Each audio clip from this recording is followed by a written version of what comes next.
Exams होंगे, हाँ white fungus को भी एक्सप्लेन कर दूंगी।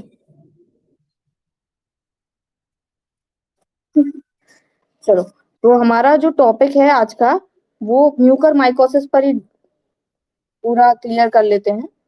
म्यूकर, आपने नाम सुना होगा राइजोपस के साथ में। ठीक है, जब हम लोग फंगस को पढ़ते हैं तो हम लोग म्यूकर का नाम, म्यूकर और राइजोपस दोनों का नाम एक साथ पढ़ते हैं, म्यूकर एंड राइजोपस। राइजोपस क्या होता है? जो हमारा सिंपल जो ब्रेड मोल्ड होता है, मतलब हमारी रोटी पर, ब्रेड्स पर जो फंगस लग जाते हैं, उसको हम लोग क्या बोलते हैं? राइजोपस। तो उसी सेम क्लास से ये म्यूकर भी बिलोंग करता है, and that class is zygomycete. Let me named it जाइगोमाइ जो जाइगोमाइसिटी इनकी क्लास होती है फंगस की। फंगस में तीन क्लासेस आती हैं, ट्राइकोमाइसिटीज, oomaicety और जाइगोमाइसिटी। तो ये जाइगोमाइसिटी से बिलोंग करता है। ये है इसकी क्लास, विच इज जाइगोमाइसिटी। इसमें सारे ऐसे फंगस आते हैं जिनमें माइसीलियम प्रेजेंट होता है। Sorry, mycelium. माइसीलियम का मतलब क्या है? इनके पास एक नेटवर्क बनाने की कैपेसिटी है। नेटवर्क बनाने की कैपेसिटी है, मतलब थोड़ा सा फैला और बॉडी में बहुत स्पीड से ये फैलता चला जाता है। मतलब बॉडी में थोड़ा सा इन्फेक्शन हुआ और बहुत तेजी से इन्फेक्शन फैलता चला जाता है। अब जो ब्लैक फंगस पर्टिकुलर फैल रहा है, वो एक बहुत अग्रेसिव डिजीज माना जा रहा है, एक बहुत अग्रेसिव इन्फेक्शन है।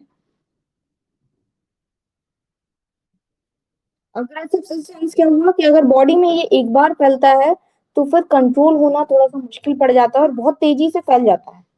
ठीक है, और इसको एक लाइफ थ्रेटनिंग इन्फेक्शन भी माना जा रहा है, कि ये लाइफ थ्रेटनिंग भी है। लाइफ थ्रेटनिंग इसलिए है क्योंकि इसकी मोर्टेलिटी रेट 50% के आसपास मानी जा रही है। मतलब अगर ये इन्फेक्शन होता है तो मोर्टेलिटी, मोर्टेलिटी का मतलब क्या है? Death rate. तो मोर्टेलिटी रेट क्या है इसकी? 50% मानी जा रही है। इतनी हाई डेथ रेट होने की वजह से ही कई सारे राज्यों ने गुरुवार को, लास्ट गुरुवार को, मतलब 20 मई, 20 मई को इसको एक एपिडेमिक घोषित करने के लिए बोला था। एपिडेमिक घोषित करने से क्या होता है कि जो केंद्र सरकारें हैं, राज्य सरकारें हैं, उनको जो भी एपिडेमिक अधिनियम होता है, वो एक्ट होता क्या है? एपिडेमिक एक्ट है, 1897 में बना हुआ एपिडेमिक जो एक्ट है, उसके अकॉर्डिंग उनको फिर काम करने की छूट मिल जाती है सरकारों को। पहले इस डिजीज को समझ लेते हैं, उसके बाद ये समझ लेंगे कि किन किन राज्यों ने इसको एपिडेमिक घोषित कर दिया और एपिडेमिक एक्चुअली होती क्या है। जो म्यूकर माइसिटीज है या म्यूकर माइकोसिस है, ये दो टाइप का होता है। पहला होता है राइनोसेरिब्रल। राइनोसेरिब्रल, राइनोसेरिब्रल का मतलब क्या है? ये नोज से होता हुआ, सेरिब्रल का मतलब ब्रेन तक फैलेगा। तो पहले इन्फेक्शन होगा नोज के आसपास, कुछ कैविटीज होती है जिनको हम लोग बोलते हैं साइनस। तो इन साइनस कैविटीज से फैलता हुआ सीधा ये आईज को इन्फेक्ट करेगा, और आईज से फिर ब्रेन को इन्फेक्ट कर देगा। और ब्रेन में इन्फेक्शन आप समझ सकते हो कितना सीवियर हो सकता है।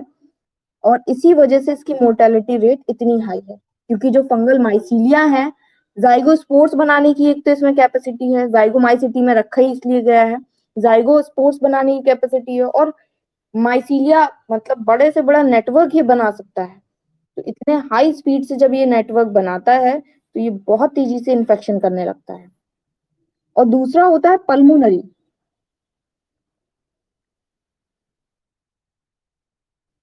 बेटा माइक किसका ऑन है? बंद कर लो। तो दूसरा है पल्मोनरी। पल्मोनरी से सेंस है लंग्स। तो ये नोज से इन्फेक्शन करेगा। इन्फेक्शन तो इसका एयर के थ्रू, एयर में जो इसके स्पोर्स प्रेजेंट है उनके थ्रू ही होगा। तो ये नोज से कहाँ पहुंच जाएगा? आपके अपर रेस्पिरेटरी ट्रैक्ट में पहुंचेगा और वहां से होता हुआ लंग्स में पहुंच जाएगा और लंग्स में अपना माइसीलिया बनाएगा। दो टाइप के इसके इन्फेक्शन हो जाते हैं, एक तो राइनोसेरिब्रल मतलब नोज से होता हुआ सीधा ब्रेन में इन्फेक्शन, और दूसरा नोज से होता हुआ इन्फेक्शन कहाँ, लंग्स में। तो दोनों ही कंडीशन बहुत क्रिटिकल है। ऐसा नहीं है कि कोई नई चीज आ गई हो या कोई नया फंगस आ गया हो या अचानक से कुछ बन गया हो, ऐसा कुछ नहीं है। ये जो म्यूकर माइकोसिस है, ये बहुत पहले से, हम लोग बहुत पहले से इसको अपनी बुक्स में पढ़ते आ रहे हैं। म्यूकर, राइजोपस, इन सब का नाम पढ़ते आ रहे हैं। और ये जो पर्टिकुलर इन्फेक्शन है, इसको भी पहले जाइगोमाइकोसिस बोला जाता था। म्यूकर माइकोसिस को, mucormycosis is also known as or is previously known as zygomaइकोसिस। इसको जाइगोमाइकोसिस बोला जाता था। जाइगोमाइकोसिस मतलब जो जाइगोमाइसिटीज हैं उनके थ्रू फैलने वाला इन्फेक्शन। ये फैलता, पहले क्या था कि इसके साल भर में एक या दो केसेस आते थे, ओनली 1 और 2 केसेस। ऐसा नहीं है कि बहुत कोई ऐसी बीमारी हो कि जो पहली बार दिख रही है, लेकिन अब इसके केसेस बहुत ज्यादा आने लगे हैं। जैसे महाराष्ट्र में ही देख लो आप, महाराष्ट्र में ही, अकेले महाराष्ट्र में 2000 से ज्यादा केसेस हैं इसके अभी करंट सिचुएशन में। 2000 से ज्यादा केसेस हैं। तो जब ये इतनी तेजी से फैल रहा है तो कुछ ना कुछ रीजन भी होगा, और इसका इतनी तेजी से फैलने का रीजन है लो इम्यूनिटी।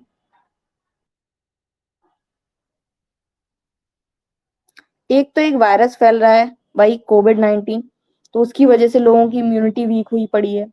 दूसरी चीज, मतलब जो कोरोना से उबर चुके हैं लोग, कोरोना से सही हो चुके हैं जो लोग, उनकी इम्यूनिटी अभी भी वीक है। फीवर वगैरह के बाद वैसे भी इम्यूनिटी थोड़ी सी लो हो जाती है। दूसरी चीज, उस फीवर में खाई जाने वाली स्टीरॉइड्स, जो स्पेशलिस्ट हैं वो सब इसका मेन रीजन किसको मान रहे हैं, स्टीरॉइड्स को। ठीक है, हाई स्टीरॉइड्स लेने की वजह से, हाई स्टीरॉइड्स यूज करने की वजह से इम्यूनिटी कैसी हो जाती है, लो, लो इम्यूनिटी। और जब लो इम्यूनिटी होती है तो हमारी बॉडी किसी भी पैथोजन से नहीं लड़ पाती है। तो उसी का रीजन है कि ये जो स्पोर जो हवा में प्रेजेंट है म्यूकर माइकोसिस के, वो स्पोर्स तुरंत ही हमारे बॉडी पर अफेक्ट कर दे रहे हैं। इसके लिए आईसीएमआर ने एक एडवाइजरी जारी की है। आईसीएमआर, सॉरी,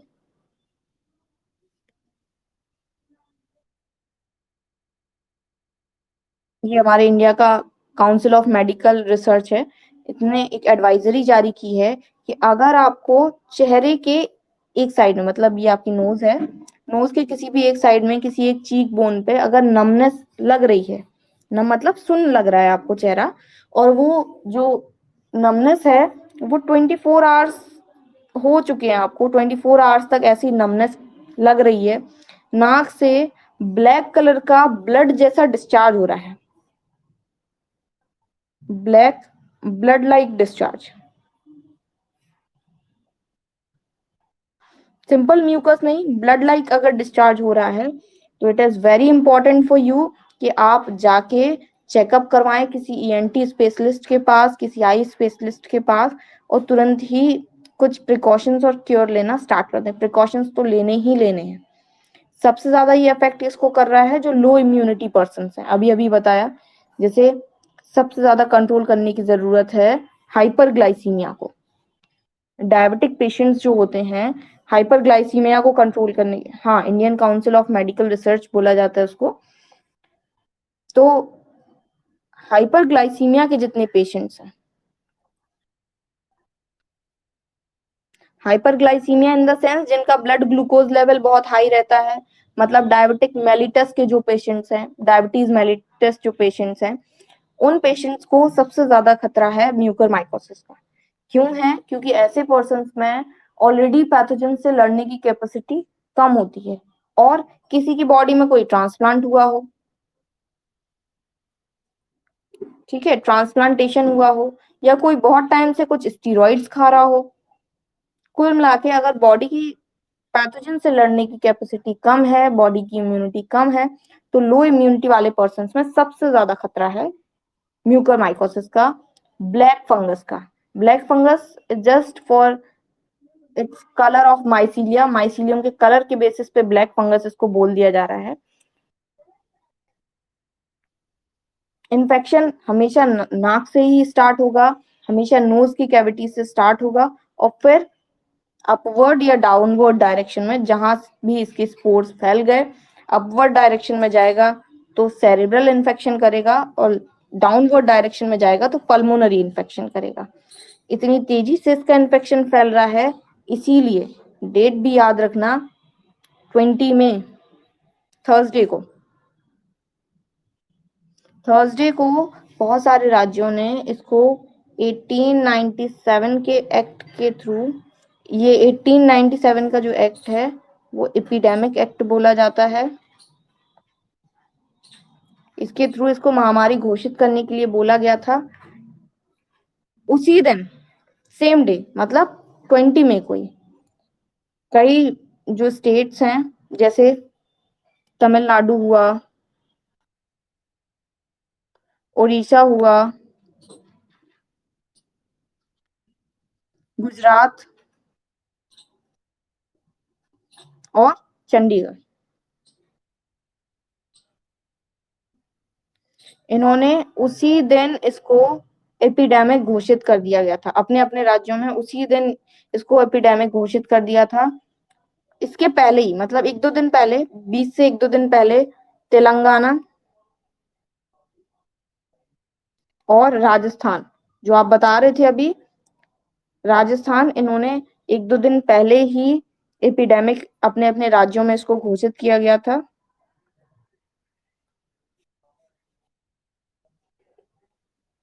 ठीक है, तो इतने राज्यों ने इसको ऑलरेडी एपिडेमिक घोषित कर दिया गया है। हाँ, अभी यूपी में, एमपी में, इनमें नहीं किया गया है, केसेस भी कम मिल रहे हैं, और महाराष्ट्र वगैरह में इनमें ज्यादा केसेस हैं, फिर भी अभी यहाँ पे नहीं किया गया है।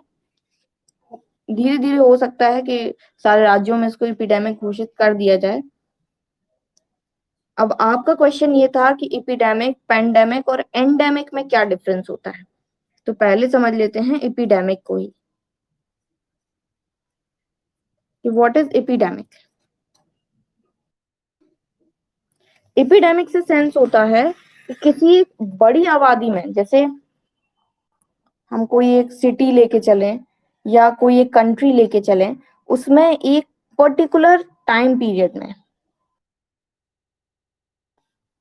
एक बड़ी पॉपुलेशन में, लार्ज पॉपुलेशन में, उस लार्ज पॉपुलेशन का मतलब कोई सिटी भी हो सकती है, सिटी, या फिर कोई कंट्री भी हो सकती है।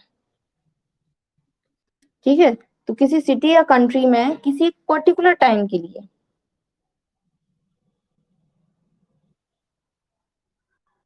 पर्टिकुलर टाइम पीरियड के लिए कोई इन्फेक्शन का फैलना, स्पेशली वो इन्फेक्शन कौन सा होगा, वायरल इन्फेक्शन। पहले आप लोग अच्छे से सुन लीजिए, उसके बाद मैं सारी क्वेरीज को आप लोगों की सॉर्ट आउट कर दूंगी, पहले आराम से सुन लो। वायरल, स्पेशली कोई वायरल इन्फेक्शन अगर फैल रहा है, कहाँ, एक पर्टिकुलर लोकेलिटी में, वो लोकेलिटी सिटी भी हो सकती है, कंट्री भी हो सकती है, एक बड़ी संख्या में एक पर्टिकुलर टाइम तक अगर कोई इन्फेक्शन बहुत तेजी से फैल रहा है, तो उसको हम लोग क्या बोलते हैं, एपिडेमिक। एपिडेमिक ऐसा नहीं है कि अभी स्टार्ट हुई हैं, हम लोगों को अभी सुनने में लगातार आ रही हैं कि भाई कोरोना पहले एपिडेमिक था, फिर पेंडेमिक हो गया। इससे पहले भी कई बीमारियों ने एपिडेमिक का फॉर्म लिया है, जैसे डेंगू, टाइफॉइड,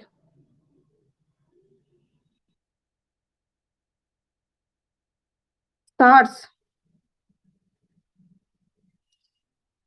हाँ, टीबी ने भी फॉर्म लिया था।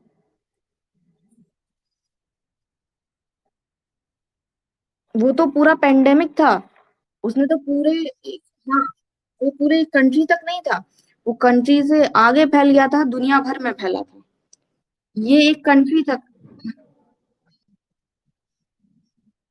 हाँ, ये पर्टिकुलर एक कंट्री तक या एक सिटी तक ही रहते हैं, इसलिए इनको क्या बोला जाता है, एपिडेमिक, वहीं ज्यादा केसेस मिलते हैं। दूसरी बात करते हैं हम लोग पेंडेमिक की। Second one is pandemic. तो पेंडेमिक का मतलब है इस स्पीड से किसी भी महामारी का फैलना, किसी एपिडेमिक का फैलना, और जो बाउंड्री ऑफ कंट्रीज हैं उनको क्रॉस करके पूरी दुनिया भर में फैल जाना, ठीक है, वर्ल्ड वाइड इन्फेक्शन हो जाना और बहुत तेजी से बढ़ते जाना। और इसका एक और चीज होती है कि ये एक पर्सन से दूसरे पर्सन में बहुत तेजी से फैलता है। कोई एक पर्सन से दूसरे पर्सन में बहुत तेजी से इन्फेक्शन होने लगता है। तो जब इतनी तेजी से फैल रहा है, इसीलिए ये किसी भी एक कंट्री को क्रॉस करके बहुत आसानी से पूरी दुनिया भर में फैल जाता है। जिसे अभी एक नाम दिया था, जैसे ब्लैक डेथ। ब्लैक डेथ किसको नाम दिया गया था? प्लेग को ब्लैक डेथ, ठीक है। अभी अभी आपने नाम लिया, स्वाइन फ्लू हुआ, स्पेनिश फ्लू हुआ, ये सब के सब क्या थे उस टाइम के? पेंडेमिक। तो पेंडेमिक से सेंस क्या होता है? जो किसी भी एक पर्टिकुलर कंट्री तक ना रहे, वहां से फैल के पूरे देश भर में, सॉरी, पूरे दुनिया भर में फैल जाए, वर्ल्ड वाइड इन्फेक्शन हो जाए, तो पेंडेमिक। और आज के टाइम का पेंडेमिक क्या है? कोविड-19। और लास्ट है हमारा टॉपिक एंडेमिक। एक मिनट बेटा, एक मिनट पहले सुन लीजिए, then I will sort out all your queries. Next is endemic. Endemic का मतलब ही है एक पर्टिकुलर जगह तक रहना, इसीलिए हिंदी में इसको बोला जाता है स्थानिक रोग। स्थानिक मतलब एक पर्टिकुलर जगह तक रहना। ये क्या होते हैं? ऐसा नहीं है कि ये किसी टाइम पे महामारी रहे होंगे, किसी टाइम पे एपिडेमिक रहे होंगे, लेकिन धीरे धीरे करके हर्ड इम्यूनिटी बिल्डअप हो जाने की वजह से अब इनका प्रकोप उतना ज्यादा नहीं दिखता है, लेकिन फिर भी ये एक स्टेबल कंडीशन में, मतलब एक दो केसेस इनके हमेशा मिलते रहते हैं। पहले कभी इनका ग्राफ ऐसा गया होगा, फिर धीरे धीरे स्लो आया, लेकिन अभी भी पूरा बॉटम पे नहीं पहुंचा है। अभी भी इनके कुछ केसेस मिलते रहते हैं, और जब भी इनके केसेस मिलते हैं तो ये कम्युनिटी के एक बड़े हिस्से को अफेक्ट कर देते हैं। जैसे चिकन पॉक्स। चिकन पॉक्स अभी भी क्या होता है, कभी कभी एक बड़ी आबादी में फैलता है और अचानक से शांत हो जाता है। Chicken pox. नहीं बेटा, पोलियो तो इंडिया से पूरा ही खत्म कर दिया गया है। ये एक ऐसी महामारी है जिसको माना जाता है कि हाँ, इंडिया ने इस पे ओवरकम कर लिया है, और इसके अब कोई भी जीरो केसेस हैं पोलियो के लिए। तो किसी टाइम पे ये एपिडेमिक रही होगी, पेंडेमिक रही होगी, लेकिन अब ये एंडेमिक भी नहीं है। मतलब एक दो नहीं बेटा, स्मॉल पॉक्स खत्म हुआ है। स्मॉल पॉक्स एक ऐसी बीमारी है जिसको पूरी तरीके से खत्म कर लिया गया है, बट द चिकन पॉक्स अभी भी, जिसको हम लोग बोलते हैं माता निकल आना, पूरी शरीर पर छोटे छोटे दाने हो जाते हैं, चिकन पॉक्स ही है। और ये जो पॉक्स वायरस है, ये एक कम्युनिटी को अफेक्ट करता है, और उसके बाद फिर इसके केसेस नहीं मिलते हैं।